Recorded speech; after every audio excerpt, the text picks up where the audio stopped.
showtime. What's up, everybody? It's your girl Nita, your favorite diva, and I am back to do another movie review for you. The movie I'm doing for you today is Captain America: A Brave New World. Yes, y'all. Starring Anthony Mackie, Harrison Ford, Danny Ramirez, Carl Lunsby, Tim Blake Nelson, Giancarlo Esposito, and many others. It's directed by Julius Onah. And the only qualm I really got about him is that his filmography is a little thin. It's a little thin. It's a little thin. And I'm not really familiar with any of the projects that he really worked on. But kudos to you, okay?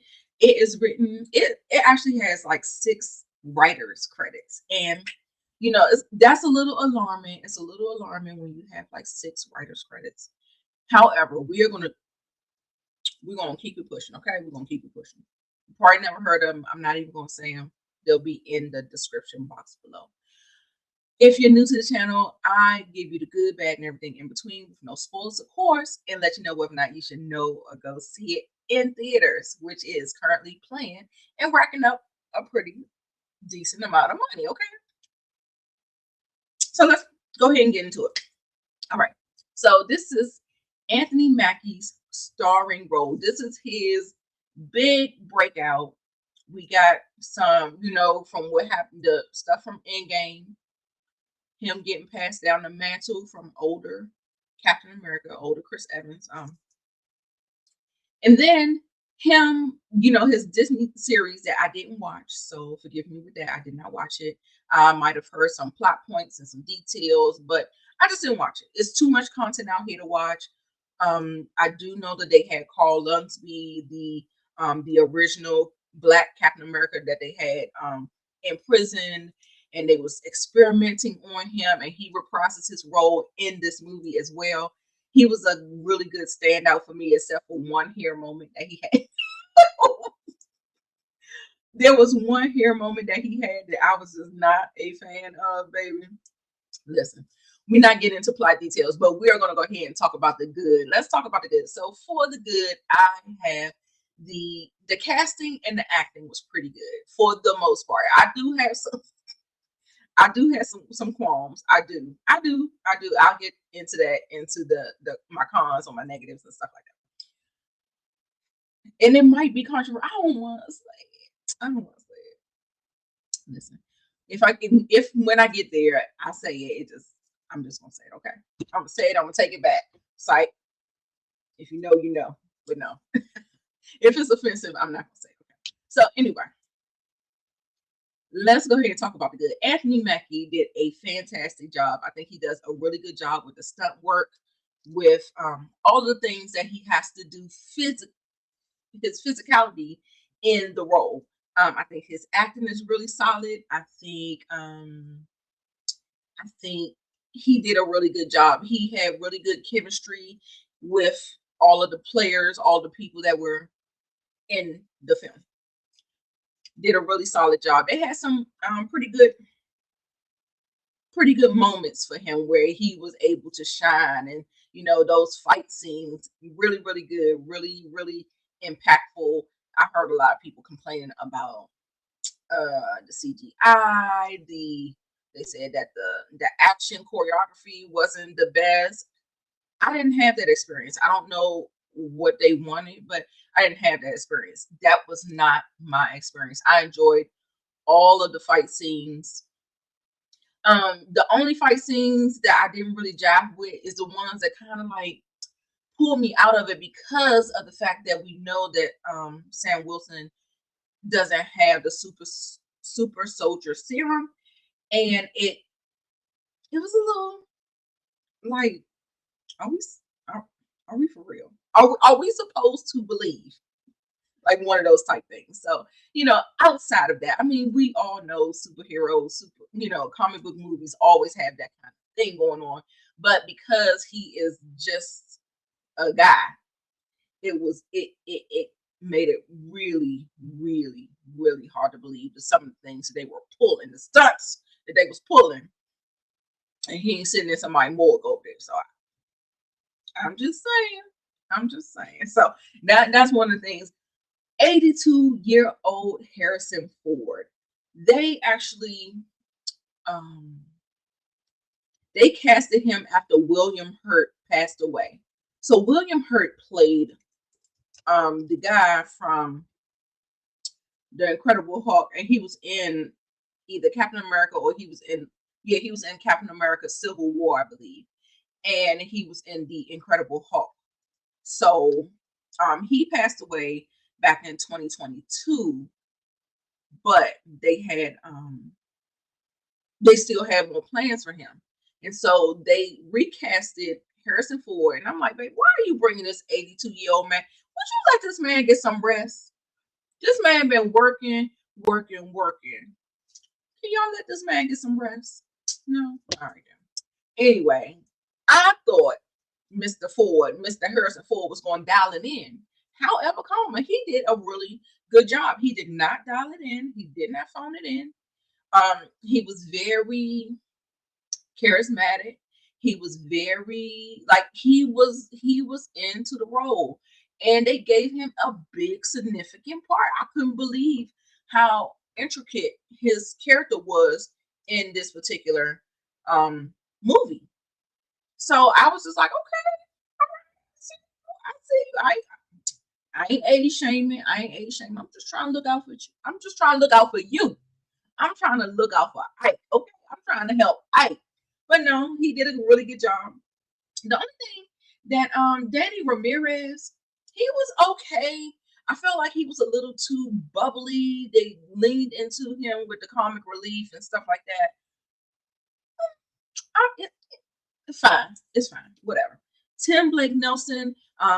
If y'all seen him, he's the person that's in the shadows and stuff like that. He's not.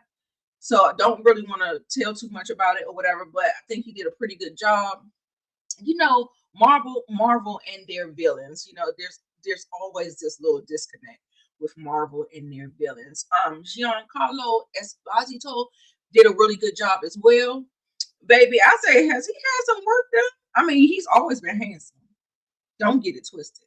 He's always been a handsome man. However, we do know that he is a man of a particular age, baby. And when I tell you that skin is skinny, okay, you get the point.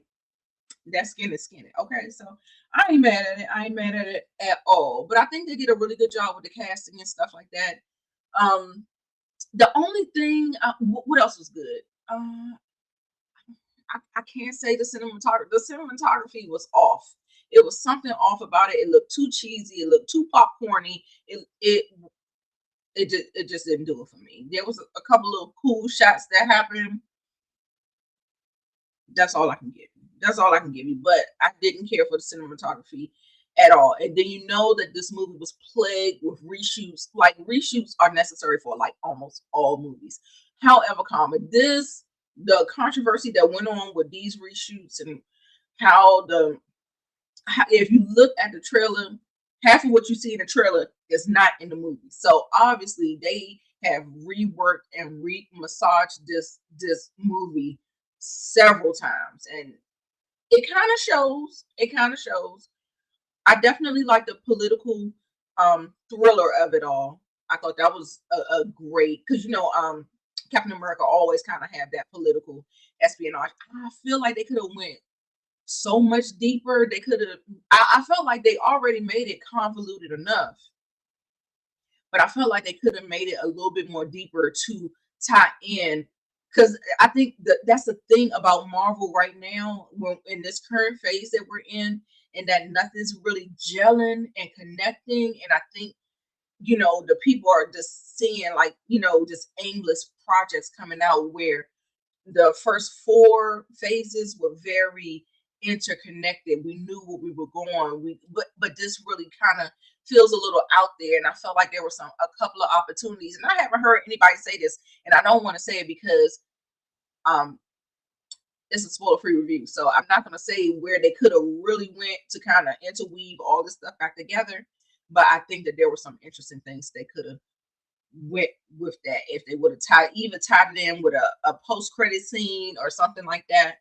I think it would have been much better. And I feel like it would have satisfied the critics, the audience, because I feel like what they're looking for is the interconnection, okay? And that's what is missing. But the themes that they explored was really good about how we always have to be 10 times better than our counterpart, and how the black man and the struggles and all of the things or whatever. They really like having a black director there, and probably on the writing team. They definitely explored a lot of different themes, and I thought the movie was all the better for it. And I think that's why it probably hit us a little better than it hit them. And they'd allowed us in the next. Okay, so what else did I enjoy?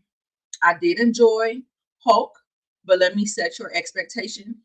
The Red Hulk was not in it much.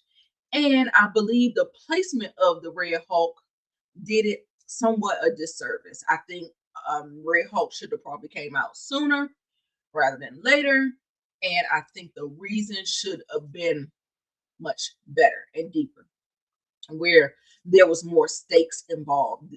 You know what I'm saying? So I feel like, everybody's there. You see Hulk, you love Hulk, you always love when Hulk's out, you know what I'm saying? So that's neither here nor there, but I just want to let you know, set your expectation. It's not much Hulk, okay? It's not much Hulk, not at all. There were a couple of side plots that kind of meandered and didn't really get any payoff and stuff like that. So yeah, let's go ahead and just venture into what I thought was not the bad, but the cons of the film. And like I said, there are a lot of different little subplots. There are a lot of things that were touched on and wasn't paid off properly or satisfactory to me. So maybe it's just your own preference, and that's fine.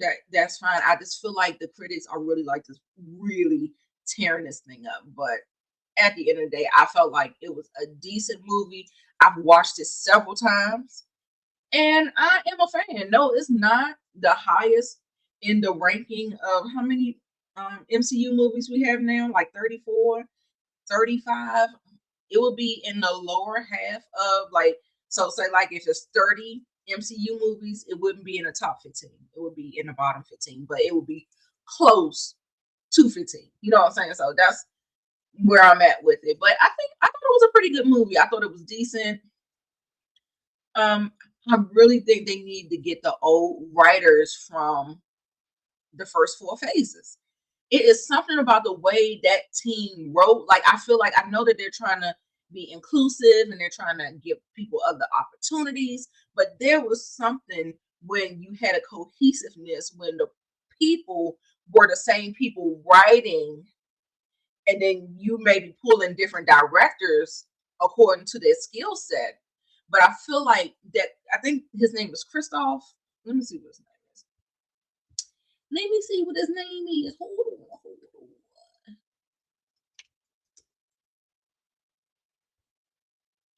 Let me see what his name is. Yes. Christopher Marcus and Stephen McFeely. I feel like that team that wrote all of those movies, whether or not you like them, love them or not, there was a fluidity in there. Like, they studied the comics, they knew the comics back and forth, and they knew the right moves, the right thing to tie everything in together. And Christopher Marcus and Stephen McFeely, they did write most of those movies that led up to the Avengers. And so I think they need to kind of like call them back. Child, where are they? Where y'all at? Y'all need to come on back into the fold. They need to come on back into the fold. And even if you do, because we're writing for Indian people, we're writing for people who have disabilities and stuff, even if you get them as consultants, we still need someone that can hone in that script, because this script, it was a little rocky. It was a little rocky. The dialogue was a little okay, So I mean, what do you do? Just wanted to let you guys know. So overall, my overall thoughts on Captain America: Brave New World. I thought Anthony Mackie did a great job. I thought this was a pretty decent send off for him. I think in this movie, he proved to be a leading man, and he could lead the Avengers. He's the new lead, right? He can lead the Avengers, and we will just see where it goes from here. I think that they did. I think they did a good job with trying to tie in some of the old material and bring it towards the new. I think they did it, but I feel like it's so old. I was just like, yikes. But overall, I thought it was a good movie. I love the themes that it explored. I love that we just have a new Black Captain America. I wish he would have took the super serum, the super soldier serum. And also, too, I wanted to let you know, I think that the action was great. However, it was unbelievable. So there's that. So anyway, the pacing was good. I was never bored. Had a good time from beginning to end. And you don't have to stay for the post credits. And that's just it. So y'all, I hope y'all enjoyed my review of Captain America: Brave New World. Make sure you get down in the comments and you let me know what you thought about the movie. And if you're going to see it, if you did see it, you let me know whether or not you liked it, you didn't like it, you like the things that was explored. Are you mixed? Are you of two minds? These things are subjective. So just let me know what you think down in the comments below. You comment and I'll comment back. And I'll see you guys next time. Bye.